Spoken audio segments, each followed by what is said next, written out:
இந்த காலகட்டத்தில் உங்கள் வாழ்க்கையை மேக்சிமம் செம்மையாக எடுத்து போகிற அளவுக்கு அந்த வழிபாட்டு முறையும் அந்த கோயிலும் உங்களுக்கு கருணை காமிச்சு உதவி புரியுமான்னா நிச்சயமாக புரியும்.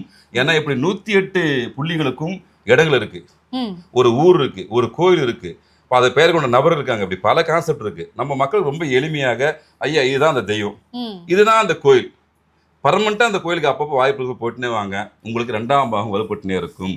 அது உள்ள இருக்கிற எந்த கிரகத்தை பற்றி பார்க்காதீங்க, நம்ம அந்த அதிபதியை மட்டும் எடுத்து தான் அதை எக்ஸிக்யூட் பண்ண போகிறத தவிர்த்து கிரகத்தை எடுத்து பார்க்க போகிறது இல்லை.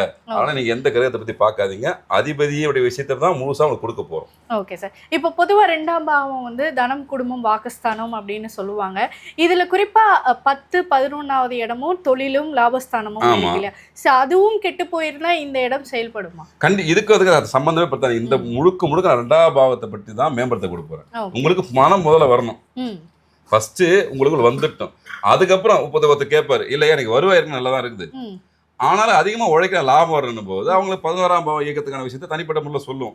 ஆனா இந்த ப்ரோக்ராம்ன்றது இப்ப நம்ம 11ஆம் வைக்கிற ப்ரோக்ராமு முழுக்க 2ஆம் இடம் பணம் சம்பந்தமான விஷயத்துக்கு மட்டும்தான் தீர்வு. அப்படி அவங்களுக்கு தொழில் அமைப்பு மற்ற விஷயங்கள் எதுவாக இருந்தாலும் அது தனிப்பட்ட முறையில் சொல்லிக்கலாம். ஆனா மனிதனுக்கு முக்கியமான விஷயம் இப்ப பொருளாதாரம் சார்ந்த விஷயம்.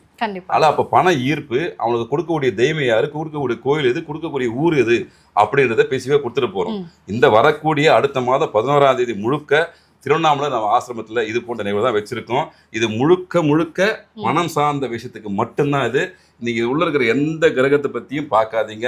அது திதி சூன்யமா இருந்தாலும் சரி, முடக்கா இருந்தாலும் சரி, அஸ்தங்கமா இருந்தாலும் பரவாயில்ல, அது தயவு செஞ்சு அதை வந்து உள்ள போகவே போகாதீங்க. நம்ம இன்டெப்தா போய் இந்த அதிபதியை மேற்கொள்ளி தான் இந்த விஷயத்தை எடுக்கிறோம். அதனால சரியான கணிப்பா இருக்கும். இது முன்னோர்கள் இன்னைக்கு வரைக்கும் எல்லா ஜோதிட பெருமக்களும் பயன்படுத்தக்கூடிய விஷயம் தான், அது புதுசான ஒரு விஷயம் கிடையாது.